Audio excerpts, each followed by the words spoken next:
The struggle in my life has been I really feel things deeply. So I feel things for me deeply, and also I feel things other people go through. Hey, what's up, y'all? It's Michael Franti here, and welcome to this week's episode of the Stay Human podcast. As always, sponsored by the mighty Gibson guitars. And before we get started today, I got a favor to ask of you. You know, if you've been tuning in and enjoying these podcasts, reviews and ratings really help us to get better visibility and keep these stories that we're sharing through the podcast alive. So right now, before you do anything else, just hit pause for a second and go and rate and review the Stay Human podcast and follow us. It would mean the world to me. And so without any further ado, I want to introduce today's guest. And this week is a super special week I've been looking forward to for quite some time because I got one of my favorite people in the music world on with me today. And for more than 2 decades, Soja have elated audiences across the globe with their fresh yet timeless take on roots reggae, a sound born from their shared passion for making music that transports and inspires.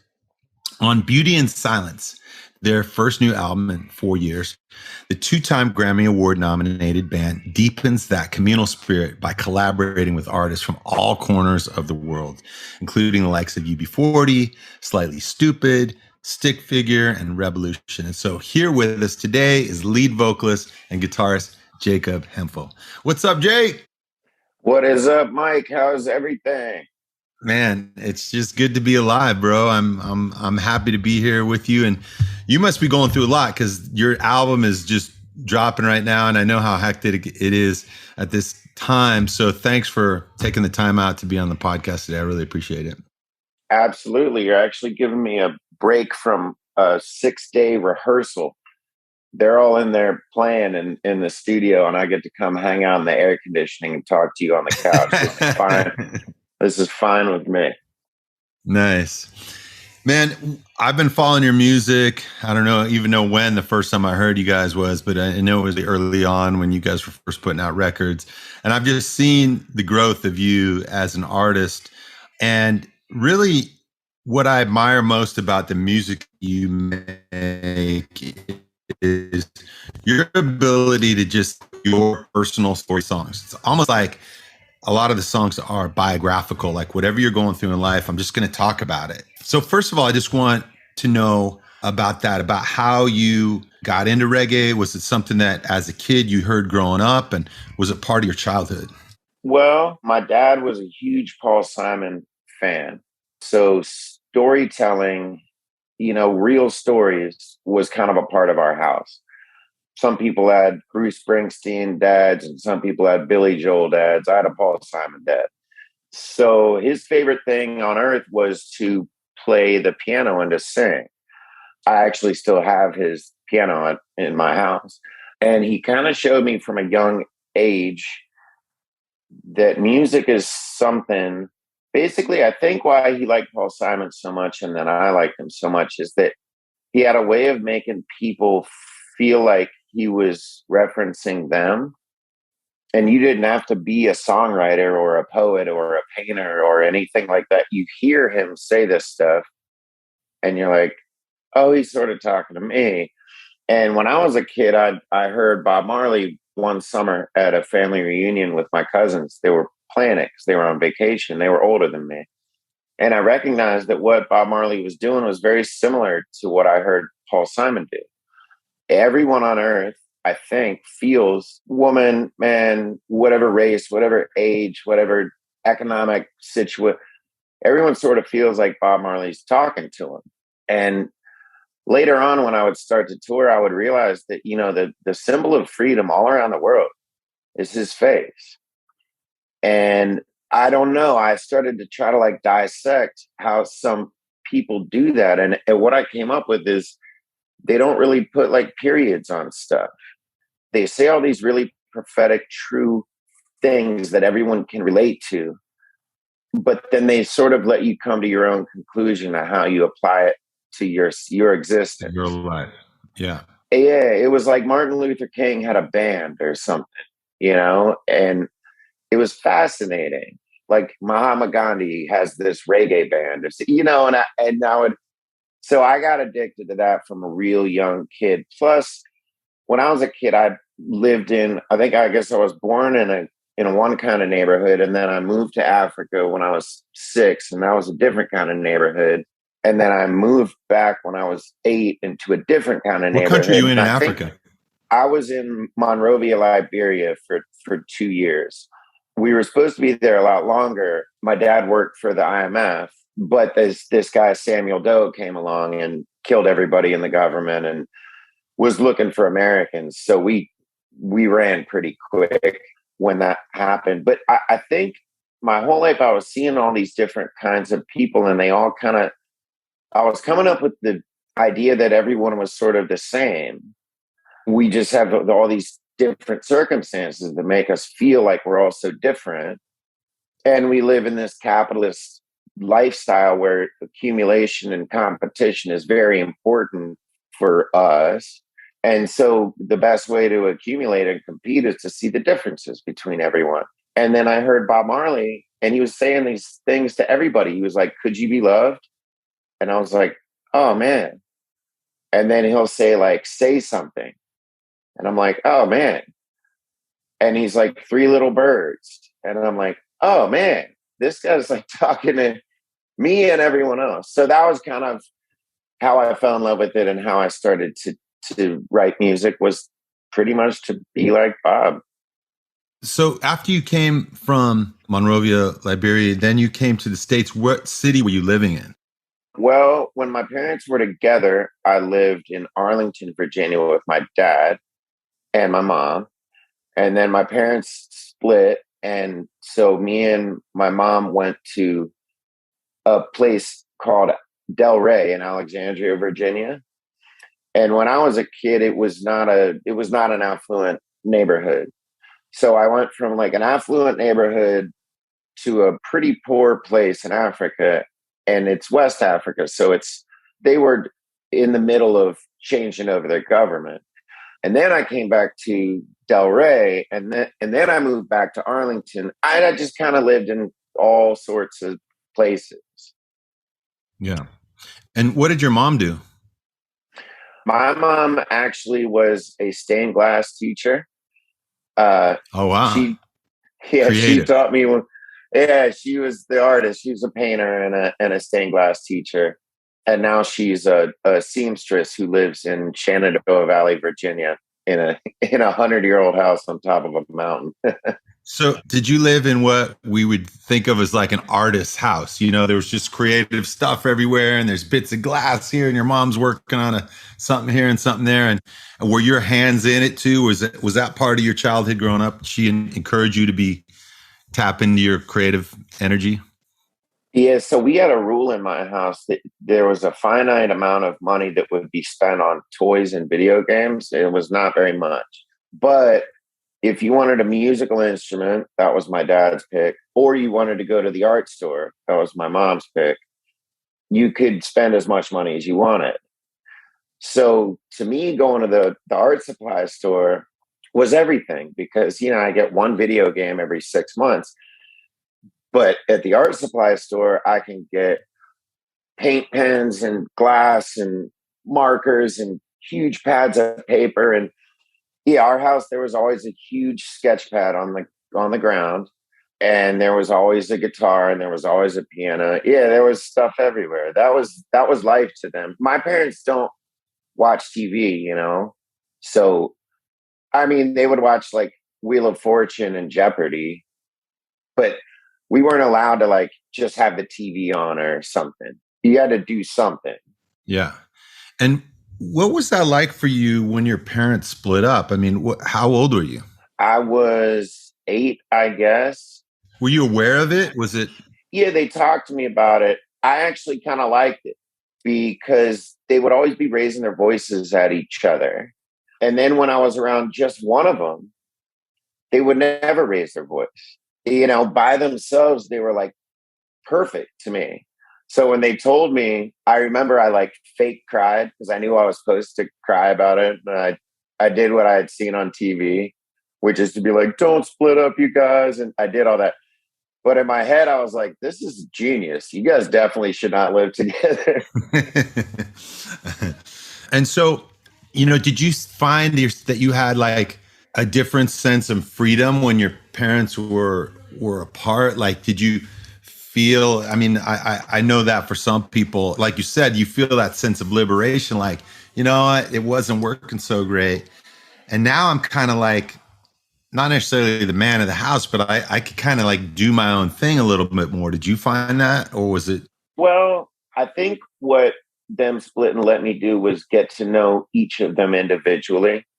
It let my father have this time with me, where I actually covered a song by the Fray recently called Trust Me. And in the song, he says, when you're older, you'll understand. Isaac Slade is an amazing songwriter and a really cool guy. But the video for that song is a cartoon of me and my dad, and it's him teaching me piano and then teaching me guitar. And then later in the video, he's older and I'm playing guitar for him. And then at the end of the video, it's just me with a guitar, which is where I'm at now. But I think he could teach me all that because it was just me and him sitting there. And the same with my mom, she taught me stained glass after they split. I started to know about my mom and what she did. She can put pieces together, like the quilt she makes or the lampshades she makes or the paintings she makes. They always have like a border on them. And then inside is like the beauty. And I think I was maybe lucky probably to have that opportunity to learn them each individually and learn what they were about. Mm-hmm. At what point for you did music become a thing? Like when you were in school, were you good in school? Was school just something you had to do? And how did you find your way into music? Well, I was good in school, but I was awful at sports. I still am. I'm just terrible. My hands aren't like coordinated to like throw a ball. I don't really know why. And I'm not good at contact, and I'm not very big, and I'm definitely not fast. I couldn't figure out. I tried all these sports. I couldn't do anything. And then and the guys, I'm 13, and guys are like getting girlfriends and stuff, and they're all like football players or basketball players or something. And I remember thinking like, what is my thing? And then my dad bought me an electric guitar, and I went to go take some lessons from him. And then I took lessons from my dad, and then I got good pretty quick. And so then he got me lessons with a professional. And I remember the day the guy taught me how to play bar chords, because all I knew was open intonation, like a G chord and an A chord and a D and stuff. But he taught me that a bar chord with the root on the sixth string, the major looks like that, and the minor looks like that. Root on a fifth string, the major looks like this, and the minor looks like that. And I said, what's a seven look like? And he said, this. And I said, what's a diminish? And he said, that. And I said, so those 8 magical things you just showed me, I can now write any song I want, right? And he was like, yeah. And I said, so I'm not copying anyone now. I'm not playing like Ode to Joy by Beethoven. I can just go write whatever I want now. And he said, yes, you can. And I quit guitar lessons that day. And I started a band with my friend Bobby Jefferson. And that became my thing. And was that Soja? Yeah. Well, it had a few names in the beginning, but basically, yeah, Bobby is still the bass player. Birdie's still the drummer. Kenny's still the percussion player. Pretty much most of the band I knew either in elementary school or middle school. I mean, Bobby's been my best friend since the day I moved back from Africa. I walked into this elementary school halfway through their year, and I didn't know anybody. And there was a kid in the class who was he made so many jokes. And this is okay. Second grade is when I met Bobby, I guess. No, halfway through first grade. This kid made so many jokes that the teacher made him turn his desk around backwards. But she didn't realize that now he had like a full audience in front of him. He's now staring at the class, which is like way more jokes are coming now. Yeah. And I was terrified. Well, number one, most of the people were white, which was kind of terrifying. I mean, I'm white, but most of my childhood, I didn't really know many other white kids. So I was scared of this school a little bit. And also, I'm the weird kid from Africa, you know, and my mom made my clothes and stuff. And I didn't know anything these kids knew. So I saw Bobby, this bad kid who just wants to tell jokes and apparently is smarter than the teacher. And I went up to him at lunch and I was like, hey, man, here you go. And I traded him a book my dad gave me, a Garfield Christmas. Remember those old Garfield books? They were wide. So it was one of the good ones. It was full color. And it was like hardback almost. It was so thick. And he had a Garfield pencil topper from a cereal box. And those are like free. And I was like, hey, man, I'll trade you a Garfield Christmas book for that pencil topper. And he was like, are you sure? Because those are like $5. And I was like, look, man, I don't know anybody at this school. And honestly, I'm kind of scared of this place. And I was like, you know, can I like sit and eat lunch with you? And he was like, sure. And that's my bass player. That might have been the best and most lucrative deal you ever made. I know. He still thinks he got the better end of that, but I would have got my ass kicked so many times over the years if it wasn't for Bobby Jefferson. When you guys got together and started making music, I mean, was Bobby already playing bass when you thought, hey, let's get together and do something? Was he doing that on his own, or were you guys doing it together? Or did you just one day go, hey, you want to do something and let's try this out? Like, how did it work? Oh, well, originally he played bongos and I was playing guitar. And then one day I said, well, why don't you learn how to play bass? And he's like, what do you mean? I was like, well, I could teach you. It's the scale's the same as the guitar scale. It's just the bottom four strings, you know, it's the same thing. So he bought a used bass. I think it was called the Shredder. And I showed Bobby how to play bass. And I think I showed Patty how to play keyboards. I just really wanted to be in a band, you know, and so all my friends became the band members. Yeah. Why? Why'd you want to be in a band? What was cool about it? I think, well, the simple answer that I sort of already touched on a little bit was that I was terrible at sports and parties and girls. And I mean, I was just terrible at all that stuff. I was good at books and painting and guitars. So there was that. You know, I mean, why do most people get in a band when they're 14? Well, probably to meet girls. I mean, that's kind of or just have something I was good at. And the camaraderie. Yeah, and to have friends, you know, that like would meet me every day after school. And, you know, it was like football practice, but for us, for the kids who weren't very good. They didn't want to hit each other. Yeah, right. Yeah, right. But my dad was my best friend up until he passed away. And seeing how much he loved music and storytellers, I think I kind of idolized him. I think I did my whole life. And so I think there's a combination of that stuff. And also the idea that I was creating something. Until I learned bar chords, I thought you played music to copy something someone else made. You know, you'd go in there, there'd be the sheet music, and you'd look at the notes and you'd go bum bum bum bum bum bum bum bum bum bum bum bum bum bum bum, you know, and you'd be like, okay, well, that's kind of cool. I made a noise with this thing. But then I learned bar chords and I realized I could make that song. Yeah. And that was it. You know, I was in the studio the other day recording, and, you know, I was talking to the cat that was helping to engineer the track. And I said, I said, what do you think of, the melody? Should it go this way, as I'm singing it? And, I'm kind of got to a section where it's like, I felt like I repeated the melody too much and need to move on. And he said something that was really sharp. He was like, up until right now, no one has ever sang this song. You're literally singing it into existence. So you can do it however you want. And up till right now, in this point, this thing you've just pulled out of the universe, out of the air, out of your creativity, out of your heart, wherever it came from. But now it's something that's in the world. Tell me about what that's like for you as a songwriter.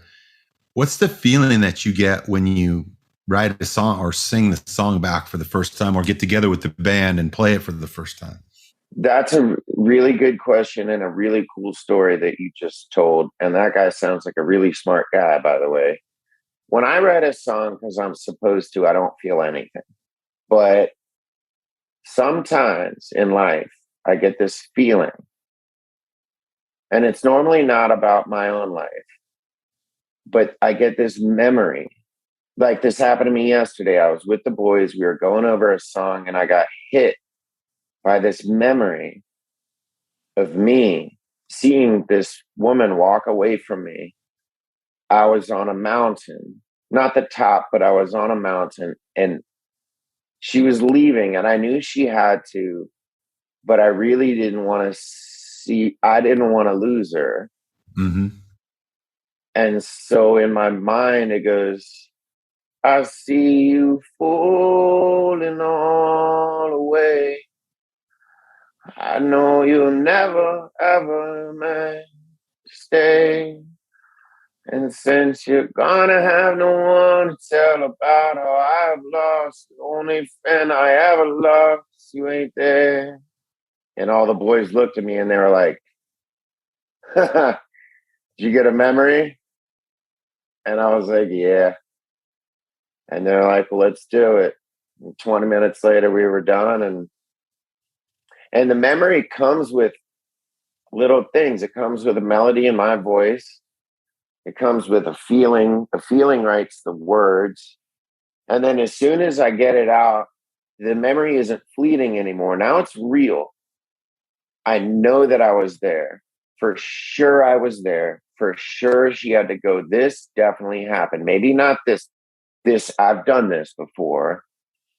And once I'm at that step, then I hear this little thing, like I hear normally two things. I hear a violin. So for that song, the violin goes, da, da, da, da, da, da,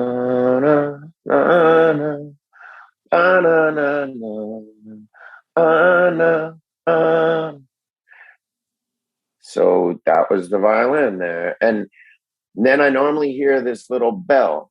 I don't know if bell is the right word, but it's like a bell. And it goes, for that, it went, ticka ticka ticka ticka ticka ticka ticka ticka ticka ticka ticka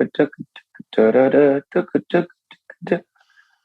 And I put it all together, and now the memory is real. And it's like I brick by brick, I'm like building this wall of evidence that I'm going to leave behind when I'm gone, of all the lives and all the memories I've ever had. And I have a sneaking suspicion that this might be my last time. And that's why it's so important for me to build this wall of everything. Does that make any sense? Yeah. Yeah, I feel you. Yeah. It's amazing how when I write, it heals me as much as it is just a creative mission for me, Like sometimes I'll sit down and I'll go, all right, I feel like writing today. I got this idea and I'll put it out. And then in the middle of it, I'm just like in tears. I'm like, whoa, where did all this come from?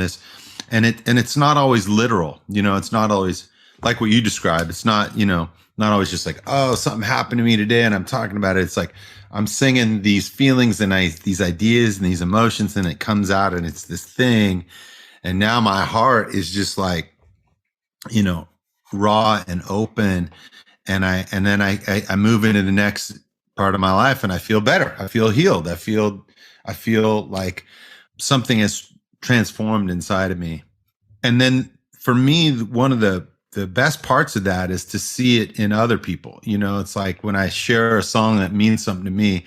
Yesterday I was in Sedona, Arizona, walking down this trail out in like on some rocks way in a remote place. And this random woman comes up. She goes, "Oh my God, are you Michael Franti?" I'm like, "Yeah." And she goes, I just drove here for 2 hours from the Mayo Clinic. I had this, crazy health issues, and I'm here with my mom the whole way on the ride. We listened to your music and we were crying in the car. And now here you are. It made me feel like what I do has meaning and is significant. What are the things for you that do that for you? What makes you feel like what you do actually matters in the world? That was a beautiful story, by the way, and good for you for being there when she needed you and their mom needed you. And also, Sedona is one of the most Incredible places. So I mean, magical, God, spiritual. it's proof that God loves us, Sedona. Like you go there and you're like, this is for us, like that.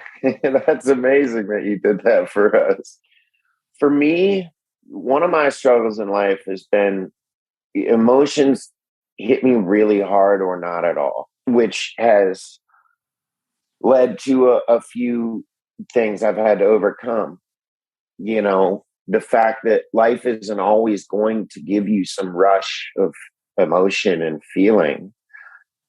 And when you're living my life, you get pretty used to it. And then when it stops, you're like, wait, I can't just watch TV. I can't just go for a walk. I have to go for a run. I can't just watch TV. I have to play Xbox. And Hello, COVID quarantine. yeah, and then this happens, and I'm like, oh no, this is but I think for me, in order to feel like I'm alive, the music helps me to feel something when I need to. I don't have to pick up a bottle. I don't have to take a drug. I don't have to fall in love with someone. I don't have to be in paradise. The guitar, does a lot of the stuff as far as giving me a feeling. Yeah. Yeah. I love the title of your new album. And for those of us who make music, we, like our job is to be loud, kind of. And so, where did the title come from? Beauty in silence, beauty in the silence. Well, before my dad would go on the road, he was a resident representative for the IMF. So when they would work with another country's government, they would send someone as their rep. And my dad was one of those guys. So before my dad would go on the road, and he'd leave and this is before cell phones, so he'd leave for 4 months, 6 months, and he'd go to somewhere, Kazakhstan, Uzbekistan, Russia, Lebanon, Africa, Turkmenistan. And once he was gone, he was gone. And there was a poem when he saw me start being in this band.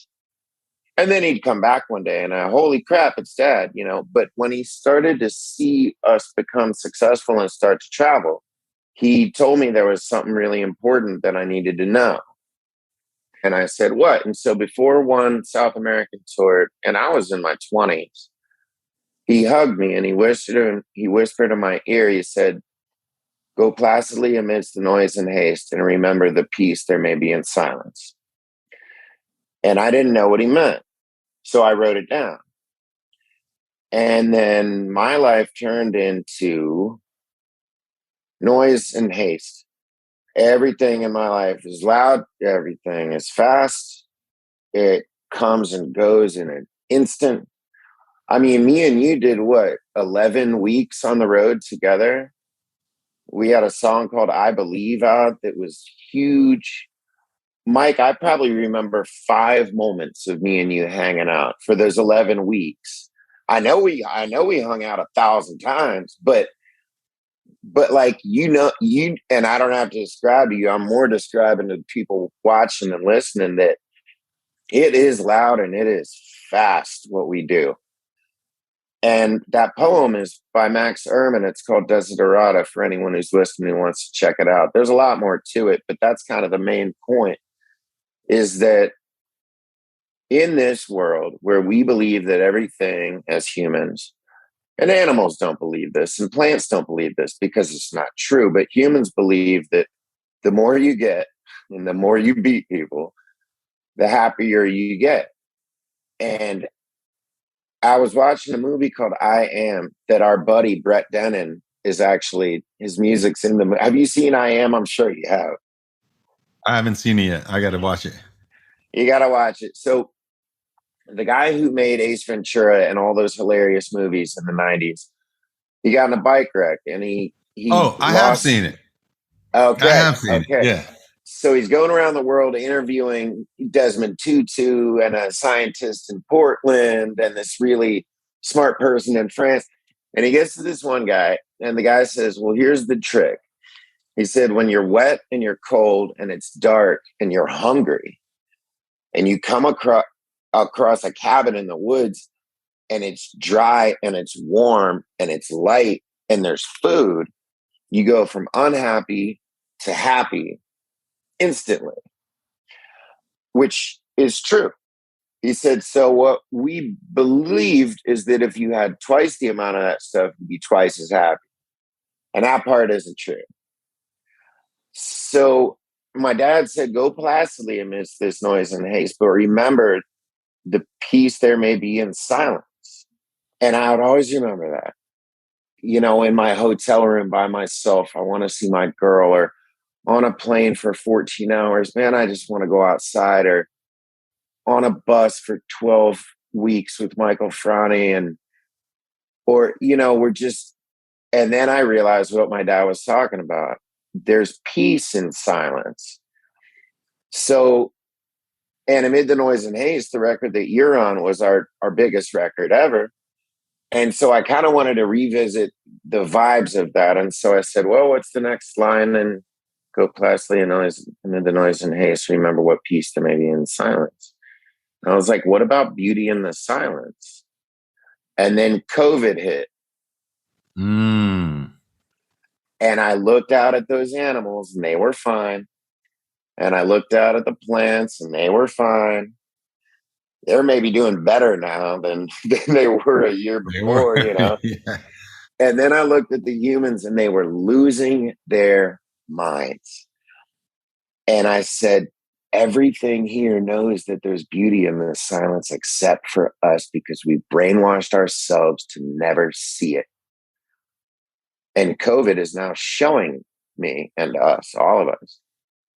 And so I call it beauty in the silence. That's dope, man. I feel that, you know, how is it that at this point in your life has changed you? How do you find the space now that you're aware of it and you're like, God, I need to prioritize it? What are the ways that, you know, like COVID kind of forced us into it, but now for you in your life, what are the ways that you find it or create it, that space? Man, I don't know why I'm here or why we're here or why the earth is here or why the Milky Way holds the earth. I don't know. But when my dad passed away, he came to me in dreams a bunch at first, but it wasn't really him. It was somebody pretending to be him. And then one time it was really him. And that was the last dream I ever had with him in it. And I asked him what he was doing. He said, I'm looking after my wife. And she was in the house. I was sitting in the bushes in his backyard. I don't know why, but then he was there with me. And I was like, so what's going on? Where are you? And he looked up. And I was like, you're up there? And he was like, yeah. And I was like, what's it like? And he was like, peace. It's the opposite of here. And he said, not that there's anything wrong with here, but up there, it's peace. And I was like, so what's this all about? And he wasn't talking. I was talking, but he wasn't. He was like putting thoughts in my mind, kind of. He was just like smiling at me. And he wasn't 70 years old either. He was like my age. And he was kind of like glowing like a orangey pink, kind of like a glowy Like a tanny, big pink. sunset. Yeah, he just looked awesome, you know. And I was like, all right, so who is this tan, pink, glowy young version of my dad? Like, what's going on here? And he said, let me show you something. And he put this thought in my head, and it was a circle. And it zoomed out a little bit, and it was an eye, a human eye. And it zoomed out a little bit, and it was a baby in a womb, a circle. And then it zoomed out a little bit, and the baby in the womb was on the earth. And it was the earth. And then it zoomed out a little bit, and it was the Milky Way, and the earth was being held by this circle, the Milky Way. And then he said, watch this. And stars started dropping from the Milky Way to the earth. And he said, here's the trick. And he zoomed me in on one of the stars, and it was a circle. It was the eye of a baby. And then the presentation was over. And I was like, that's it? And he was like, Jake, that's it. And I was like, what are we doing here? And he said, you're here to figure out the thing you didn't get last time, buddy. And then I woke up. And I think the thing I didn't get last time is this peace, this beauty that I think I'm here to learn how to see it. Not through the lens of a relationship or the lens of a bottle or the lens of being famous or the lens of making money. I think I'm here to see beauty in silence and the way how perfect this place really is. Because I got swept up in this band thing. I spent 22 years doing this. And after a while, all I could see is those lenses. And I think I don't have a lot of inner peace from birth. And I think maybe that's what I'm supposed to be figuring out this time. I feel you. I got two more questions for you. And the first one is just about performing live. You guys are one of the best live performing bands that's out there. And you guys really, work as a team. And I can see the detail that goes into your shows. I can see that when you guys are preparing, it's like we're trying to create these magic moments, these peak moments, and more than just the songs themselves, but trying to create moments of energy and dynamics and flow. And it's really great to watch it come to life on the stage. So the first question I have for you is, where does that come from? That desire to just do a live show? I mean, there's some bands who just, let's go write some songs. Let's just go out on stage. We're just going to play them, or even with tracks, we're just going to sing along to them and just, but you guys really take it seriously to put on like a great performance. Where does that come from? That comes from everyone in the band except for me. My thing is writing.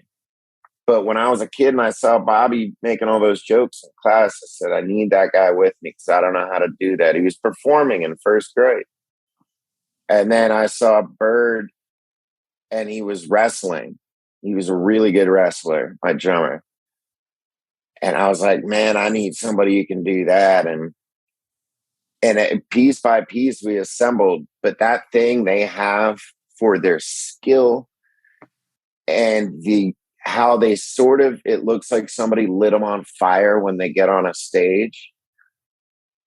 I surrounded myself with that because I don't have any of that. And you've got it too. You've got that fire right when you get out there. A lot of guys do. And I don't, man. I'm the kid who sits in his room and writes the songs. But that's them. I mean, I've cried before watching these guys play. When I watch my sax player play, especially watching Hellman, who grew up in Venezuela and Puerto Rico with his mom and his sisters, and watching the emotion come out of that guy. I've cried many times just watching him stage, and he's just making this stuff up, and it sounds like the angels are like singing, and you're like, it's them. To answer your question, it's those guys. Awesome. So my final question for you, Jake, is the question I ask everybody who comes on the show, which is, what does it mean to you to be human? And then how do you stay that way? How do you stay human? A struggle in my life has been, well, it's twofold. One, I really feel things deeply. So I feel things for me deeply. And also I feel things other people go through. I feel those like they're happening to me, kind of. But then also I've, for some reason, have this reason to totally ignore other people's feelings. So empathy, I would say, is my understanding of humanity. Like my dog, Lily, will look so lovingly at this dog who's like barking at her because she's a pit bull. So some dogs like to bark at her. And she'll just go, and then lick their face while they're barking at her. And I'm like, man, I got to learn how to do that. I think to stay human is, for me, is to not be like a sea and be more like in the plants. I mean, they know how to do this together. And it seems like we're standing here trying to do this alone. And I don't know how, I don't think that's going to last very long. Well, Jake, man, the music that you guys do as a team and the songs that you write just from your own heart have just touched so many people, touched millions of lives. And so I just want to say thank you for joining me here today on the podcast. Keep doing it. I know you guys are hitting the road soon. And where can people find out about what you guys are up to? Well, if they put SOJA into their phone, they're gonna immediately know. They're either gonna find out about soybeans in Brazil, or they're gonna find out about my band. Awesome.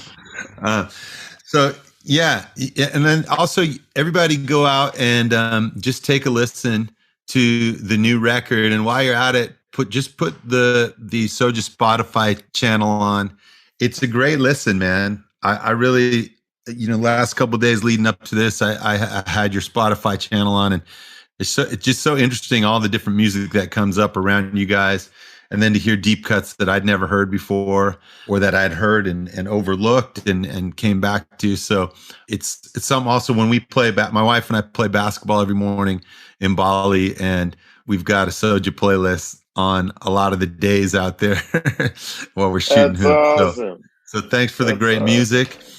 And as always, we want to say thank you to Gibson Guitars for sponsoring the Stay Human podcast. And if you could go and rate and review the podcast so we can keep it going strong and out to as many people as possible. And always make sure to check in with what Soja are up to. And if you have a chance to check them live, you won't regret it. So Jake, thanks for being here. Thank you very much, Mike. And I hope to see you soon.